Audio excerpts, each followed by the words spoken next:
En 35 ans de carrière, il a toujours suivi les règles. Toute ma vie, j'ai eu pour ambition d'être une personne honnête. Mais pour sa dernière nuit en service, sa vie entière va basculer. Dernière nuit à Milan. Après Le Traître, Pier Francesco Favino revient dans un thriller haletant. Présenté au dernier festival de Berlin. Dernière nuit à Milan. Actuellement au cinéma. La petite histoire. La petite histoire. www.lafabriquaudio.com. Vous souhaitez devenir sponsor de ce podcast ?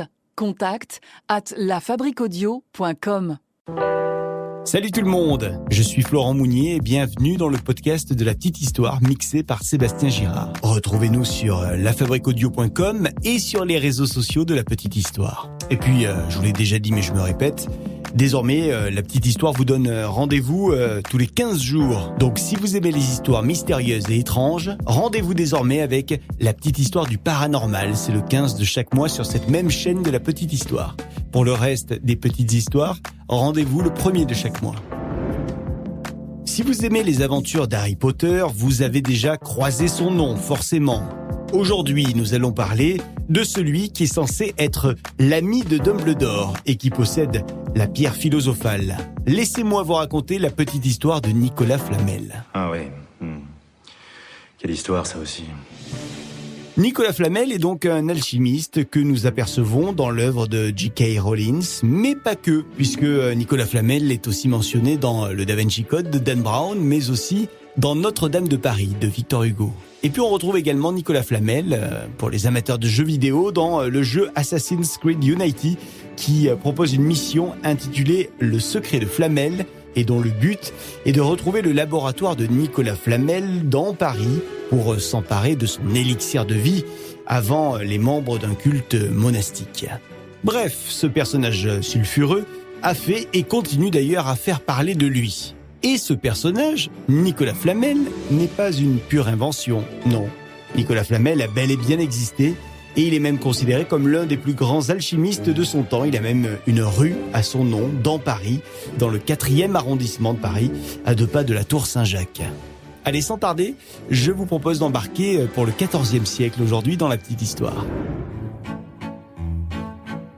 Nicolas Flamel est né à Pontoise en 1330 ou en 1340. Là-dessus, l'histoire n'est pas sûre d'elle. Quoi qu'il en soit, Nicolas Flamel décide de rejoindre Paris très rapidement pour y exercer les métiers de copiste et écrivain public. Il commence ses travaux dans une petite échoppe adossée à l'église Saint-Jacques-la-Boucherie, dans la rue des Écrivains. Alors c'est une échoppe plutôt modeste, mais quelques années plus tard, il va acheter une maison qui se situe juste en face de cette échoppe. On est au coin de la rue des Écrivains et de la rue de Marivaux, une rue qui a depuis d'ailleurs été renommée la rue Nicolas Flamel. C'est donc désormais là qu'il habite et c'est là qu'il va installer son atelier. Une maison qui est plutôt jolie, elle est surtout bien décorée avec des gravures et des inscriptions religieuses, la classe. C'est vers 1368 que Nicolas Flamel va devenir libraire juré. Oui, parce qu'en effet, à l'époque, on devait prêter serment pour être membre de la catégorie privilégiée des libraires, parcheminiers, enlumineurs, écrivains et lieurs de livres.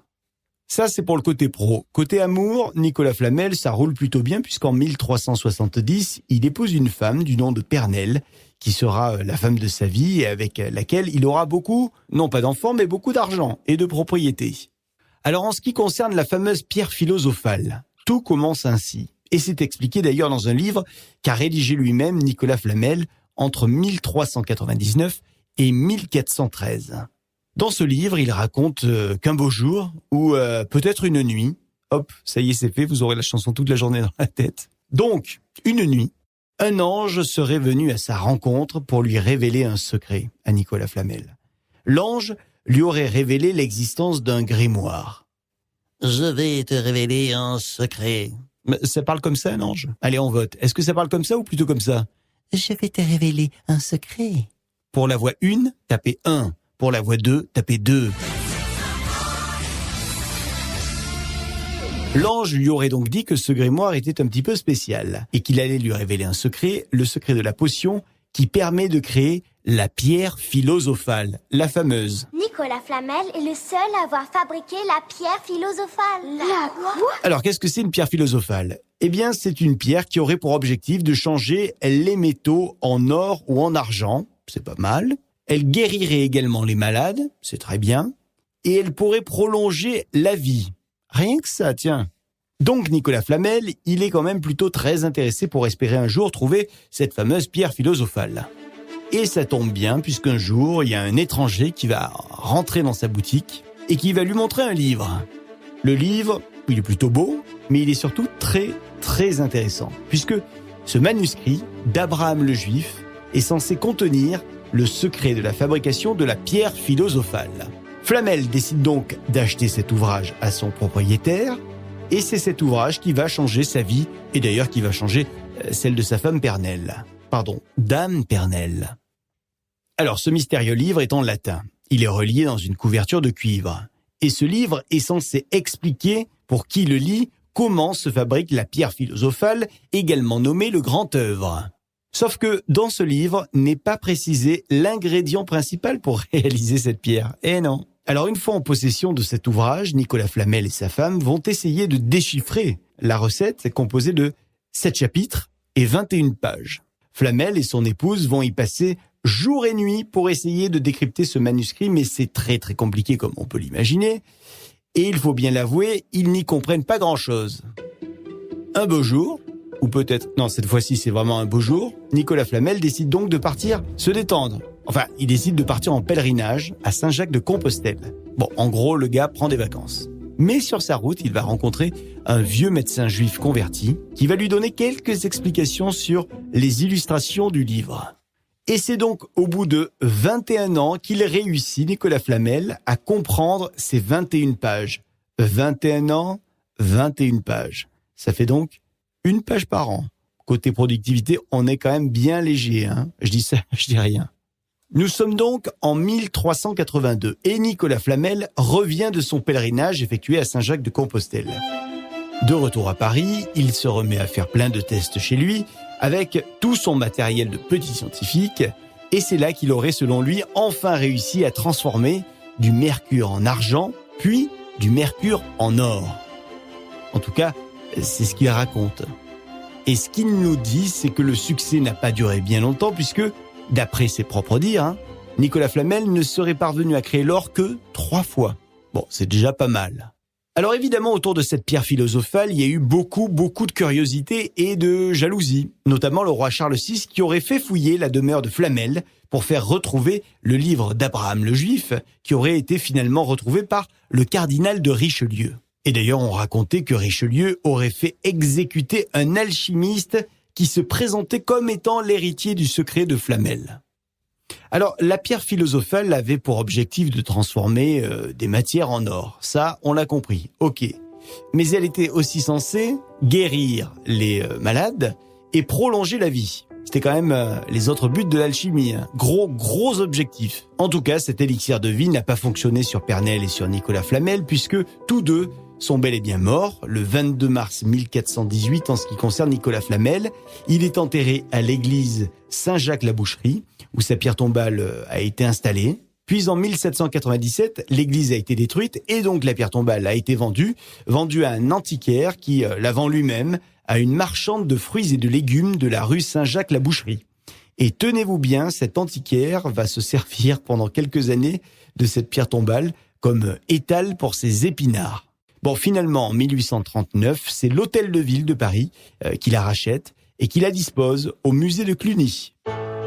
Alors, quelques siècles plus tard, il y a une croyance qui a commencé à se faire autour de Nicolas Flamel et de sa femme Pernelle. On est au XVIIIe siècle et des rumeurs enflent, des rumeurs qui disent que le couple vit toujours. C'est un certain Paul Lucas, antiquaire du roi et grand voyageur, qui aurait rapporté qu'il avait rencontré un homme en Turquie, un homme qui avait affirmé que la pierre philosophale prolongeait la vie de 1000 ans, et cet homme lui aurait également dit qu'il l'avait rencontré lui-même, Nicolas Flamel, aux Indes, 3 ans plus tôt. Ça sent le mytho. Alors à notre époque, il y a quand même certaines personnes qui affirment que Flamel n'est toujours pas mort, et qu'il a enterré son trésor sous la tour Saint-Jacques-la-Boucherie. Ce trésor serait contenu dans un coffre de cèdre revêtu de lames de 7 métaux, Et il s'agirait bien évidemment de l'exemplaire original du fameux livre d'Abraham le Juif, avec les explications écrites de la main même de Nicolas Flamel. Et puis, il y aurait également des échantillons de la pierre philosophale, assez d'échantillons d'ailleurs pour changer l'océan en or si jamais l'océan était de mercure. Je cite. Bon, ça tombe mal parce que l'océan n'est pas fait de mercure. Enfin, je crois.